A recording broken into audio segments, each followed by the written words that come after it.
Mas se você não está morto, o que se demanda de você é bom ânimo.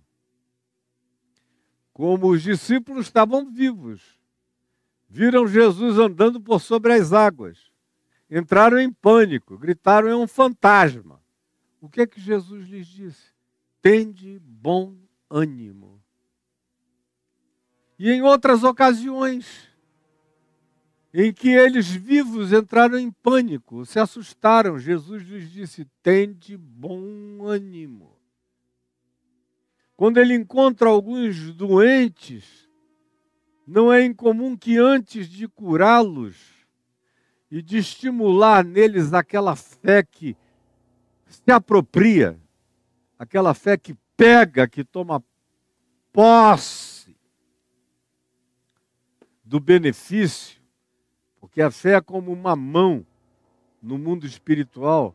A minha mão física está para o meu corpo, assim como a minha fé está para a dimensão espiritual apropriativa da minha existência. Sem fé é impossível se apropriar de nada que venha de Deus.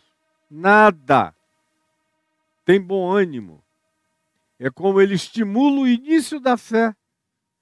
Porque bom ânimo é um fenômeno humano que precede a fé. Eu conheço uma quantidade grande, viu? Eu conheço uma quantidade grande de pessoas que não tinham necessariamente ainda fé estabelecida no coração, ou pelo menos consciente, ou alguma lucidez de fé, ou alguma certeza de fé. Mas para quem você se aproxima estimulando o bom ânimo. E quantas vezes eu já fiz isso? Antes de começar a construir, a colocar as bases, a pedra fundamental, os alicerces, antes de começar a erguer a estrutura da fé consciente, baseada nos fatos invisíveis da fé, que vão construindo de maneira invisível o edifício sólido da fé no coração. Quantas vezes eu iniciei provocando o fenômeno humano mais possível de ser provocado? O bom ânimo.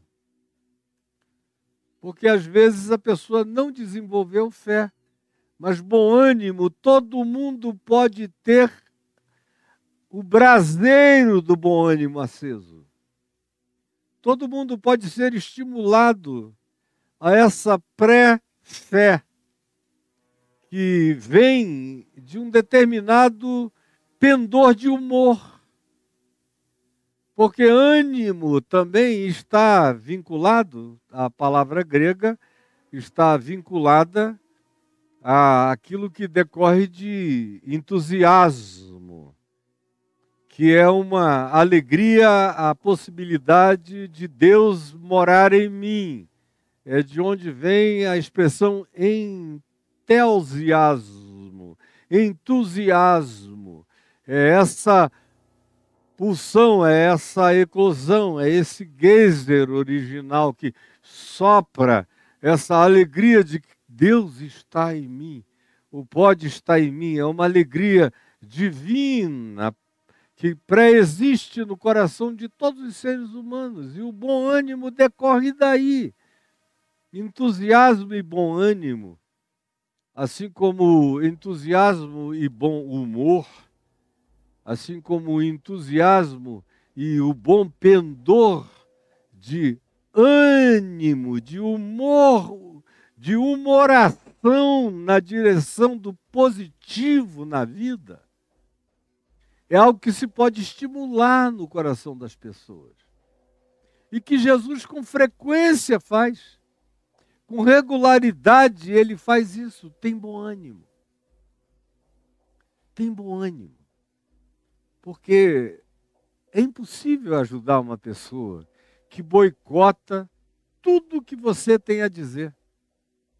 Se você chegou aqui, está aqui comigo, e tem centenas e centenas aqui comigo agora, e tudo que eu diga não se faça acompanhar de um mínimo de alegria, de um mínimo de entusiasmo, de uma alegria que diz: tem um abano de Deus abanando o meu interior, tem uma euforia divina começando a brotar dentro de mim, tem um ânimo, tem um poder, tem uma capacidade, de onde vem a palavra ânimo, ânimos no grego, dessa disposição de ação, de agir, de determinação, de força, de energia, de inclinação produtiva, criativa, confiante, que dá passos, que enxerga e diz: deixa eu ver, é possível. Se não houver minimamente isso em você, não há nada que por você se possa fazer, nada. Eu conheço e conheci, tenho conhecido no curso da existência, milhares de pessoas para as quais você se aproxima com o recurso na mão, a fé está disponível, basta a pessoa patolar. Que é uma linguagem lá do jiu-jitsu, você patola, pá! Dá aquela patolada de fé e tudo começa a se abrir. Mas você vem e o cara não quer patolar, não quer gudunhar-se, é outra expressão do jiu-jitsu. Não quer agarrar mesmo, gudunhar com a fé, a promessa.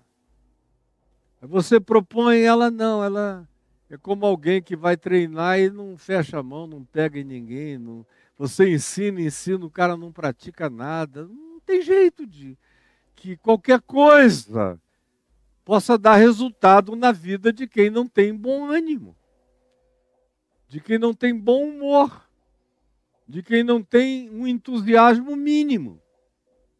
Para qualquer coisa na vida, desista. Com algum entusiasmo, até o ateu é infinitamente melhor do que o crente desistente. O agnóstico que tem bom ânimo está anos-luz na frente de levar vantagem na vida do que qualquer um que diga que tem fé, mas não tem bom ânimo, não tem bom humor de resposta à vida, não tem entusiasmo essencial para viver. Então preste atenção no que eu estou lhe dizendo.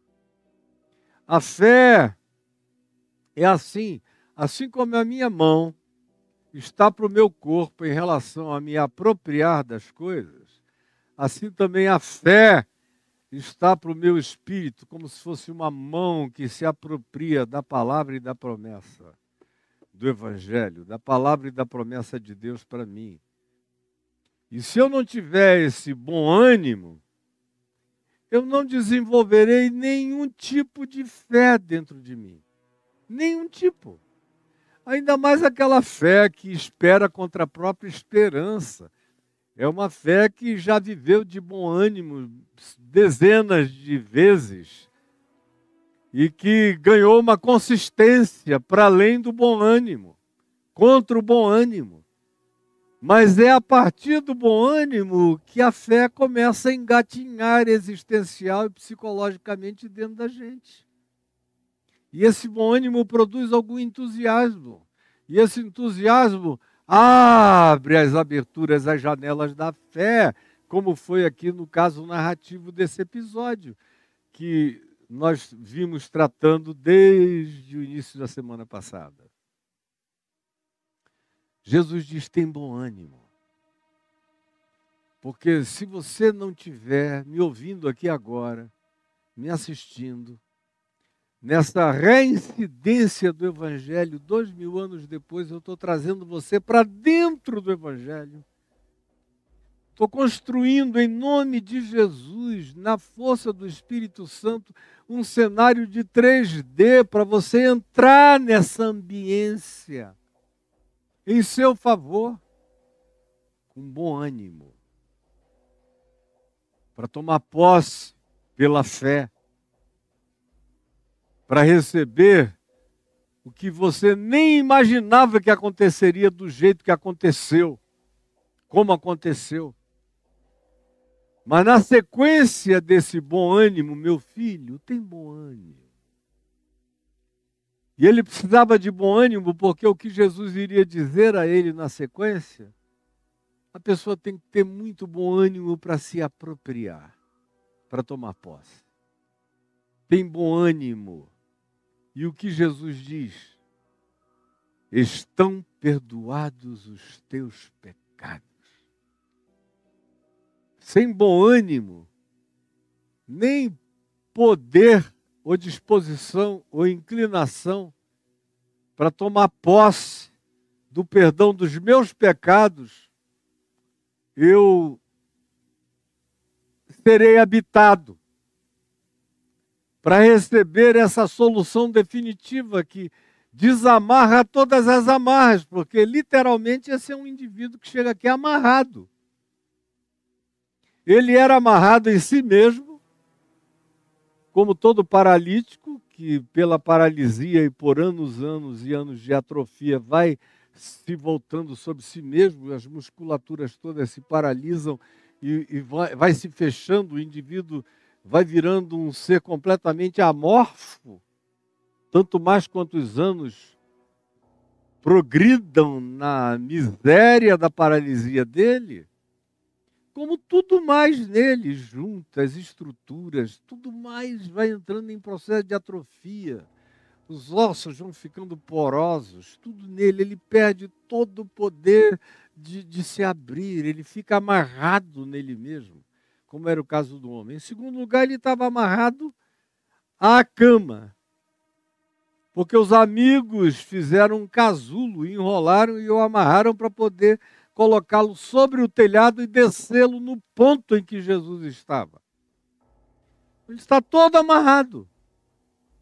E Jesus olha para ele e a primeira ação de Jesus não é tirar os laços, não é tirá-lo do casulo, porque Jesus sabe que as amarras com a qual ele foi preso para ter descido ali eram apenas elementos de ajuda para a cura dele. O casulo de pano dentro do qual ele estava para ser baixado ali era para a segurança dele. Mas o problema dele não era esse, o problema dele era na mente. A paralisia dele não era muscular. Ele não sofria literalmente, genuinamente, de alguma coisa que pudesse originalmente ter sido detectada como um mal muscular ou viral que tivesse produzido aquilo tudo, ou bacteriano, ou de qualquer outra natureza, ou qualquer que tenha sido a doença ou a enfermidade autoimune que tivesse eventualmente provocado aquilo. Não, o problema do homem era mental, era espiritual, era psíquico, era culpa. Culpa. E culpa é o que mais nos adoece. Os escritórios, as clínicas de psicoterapia, ou as clínicas psiquiátricas, ou as clínicas de internação, como hoje, por exemplo, quando acabar aqui eu vou para uma clínica de pessoas que não estão em condições de viverem no convívio social cotidiano porque podem se fazer mal. E no caso eu estou indo visitar uma pessoa que tentou tirar a própria vida e a família, obviamente, entrou em pânico. É uma situação gravíssima. E eu vou lá ajudá-lo. Eu vou injetar bom ânimo. E vou dizer a ele: filho, estão perdoados os teus pecados. Porque ele tentou tirar a própria vida em razão de culpa. Culpa, fracasso, desistência de si mesmo. Eu não consigo ser como os outros. Eu não consigo andar como os outros, caminhar como os outros, me desenvolver como os outros, tudo na minha vida vai dando errado porque eu vou tropeçando em mim mesmo, chega a um ponto em que o indivíduo desiste de si próprio e desiste da própria vida. E começa a pensar em tirar a vida. Tem outros que não tentam suicídio, eles só desistem da vida. Eles matam todo o bom ânimo dentro deles, de modo que quando Jesus diz tem bom ânimo, ele bota o primeiro fundamento existencial que tinha morrido naquele indivíduo.